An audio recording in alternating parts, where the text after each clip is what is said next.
What I've done now is I've connected a small engine analyzer to the primary circuit. The positive and negative clamps feed power to this, and then there's a small lead with a green insulation attached to the negative post, primary post of the coil. Now, when I turn the distributor shaft and the points open and close, we're going to get secondary ignition out of the coil, and you'll see it arcing up near here. Now, I'm not trying to get to arc there. I was hoping to get this to behave differently, but it's not cooperating. So I'm going to move this positive connector down a little bit lower on the positive terminal of the coil.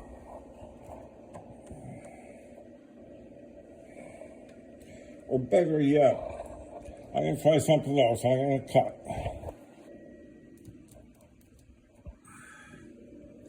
Okay, done. I put a coil wire in the ignition coil. I've connected the positive to the power supply. Now I'm going to turn the distributor, and you should see a spark here at the spark plug as the points open and close. So that's working good. Now, what I want to do is see if I can measure the dwell angle. And that's done over here on the draw meter. And I've got to take a look at which scale I'm supposed to look at. Now, this looks like a real mess. It's not quite as bad as it looks.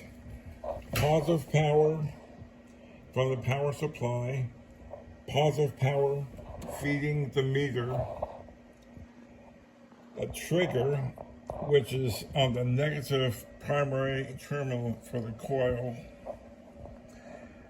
And then over here, I've got a negative cable that is feeding the power supply return. And then from the center of the ignition coil, I have a spark plug wire feeding a spark plug. As I was editing this video, I realized that I hadn't said very much about the external power supply I was using, nor was I speaking much about the optical tachometer that I was using.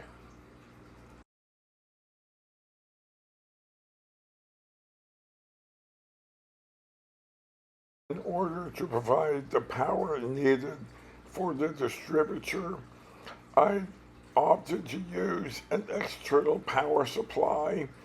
The one I am using is from Amazon with a 30-volt maximum output and a maximum 5 ampere hour output. I set it for 7 volts and 3.5 amperes, which is about what the ignition coil and distributor would be getting from the ignition switch when the engine is running. If you feel you need more than 5 amperes output, there are other power supplies on Amazon, like the one being shown. As for the optical tachometer, I could have used my bench test equipment that I used to read the dwell angle on the distributor to show me the RPM that I was spinning the distributor, but I wanted an external independent RPM measurement. So now when I turn the distributor shaft, every time the points open, it should fire a spark. And it does. So that tells me the primary ignition is functioning. What I don't know if it's functioning correctly. So what I'll do is I'll watch this dwell meter. And it is the second band up that ends at number 45 for 45 degrees I'm looking at. Here it's set for simply 40 degrees on the meter for a reading. I'm going to see if I can get that to drop, and yes, it's down now to 0. So now I'm going to go ahead and turn the shaft and see what the dwell reading is. And I can't turn it fast enough to get it to stabilize, but it looks like it's trying to read about 30 or 35 degrees. So what I'll do is I'll get a drill motor, connect it to the shaft, and then rotate the shaft in reverse counterclockwise position from looking above. I'll have a small reflective tape on the drill motor chuck so I can see the RPM I am turning the distributor. And I'll try to get it to run about 600 RPM on the drill motor, which would be the same as 1200 RPM on an engine, because the distributor and camshaft run at 1/2 engine crankshaft speed for revolutions per minute. Okay, cut. Go. So what I did before hooking this up to anything is I had Linda take a small flat tube screwdriver and adjust the 0 adjust to 45, which means that the ignition points are closed and running current. If I turn this slightly, it'll drop to 0, close to 0.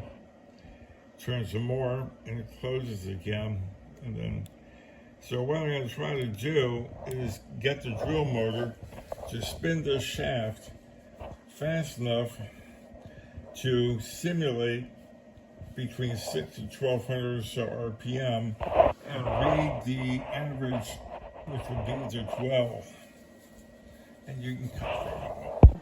On this drill motor, I have a small piece of reflective tape, and I have a small digital tachometer. And the idea is to aim, press the button, and aim the red light to where that is going to show up. Then read the RPM.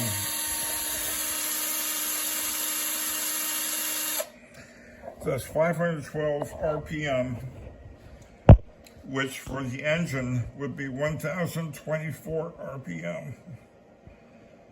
So what I'm going to do now is connect this drill bit to the shank or the end of this distributor and spin it to as high as I can get this to go, which right now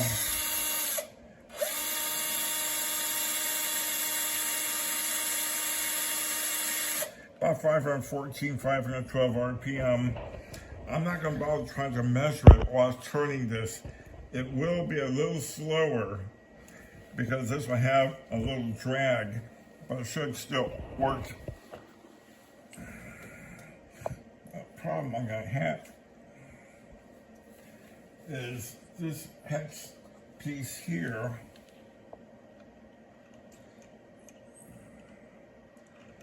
too large or too small for that. Bigger ones. And it's also, these are all square. So there is another unit like this, but there's, I think, 5 drives and they're longer. Go. So I have a drill motor with a bit. Now this is a square socket, not hex. I should have a hex going in here, but this happens to have just enough interference to where I can get it to work. So I will spin this clockwise. Here is counterclockwise from above. So I'm going to spin it clockwise and watch for the average dwell.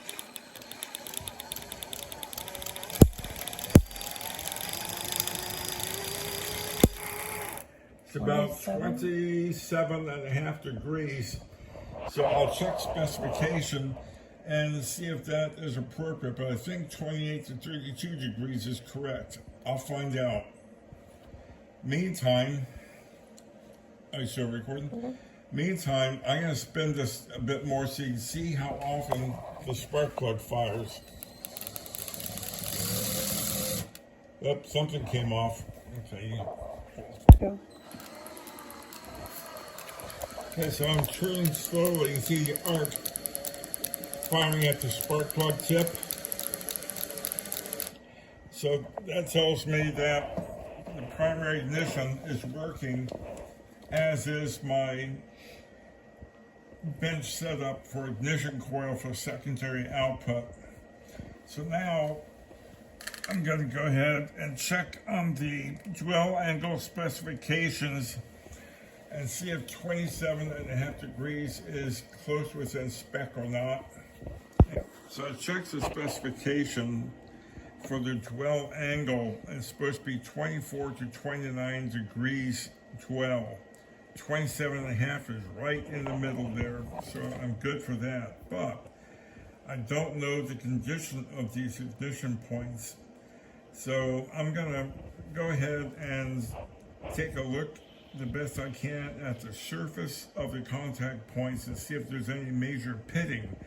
If there is, I have new ignition points to put in there. If it looks okay, the dwell angles are okay, then I'm good for the ignition, primary ignition working correctly on this distributor.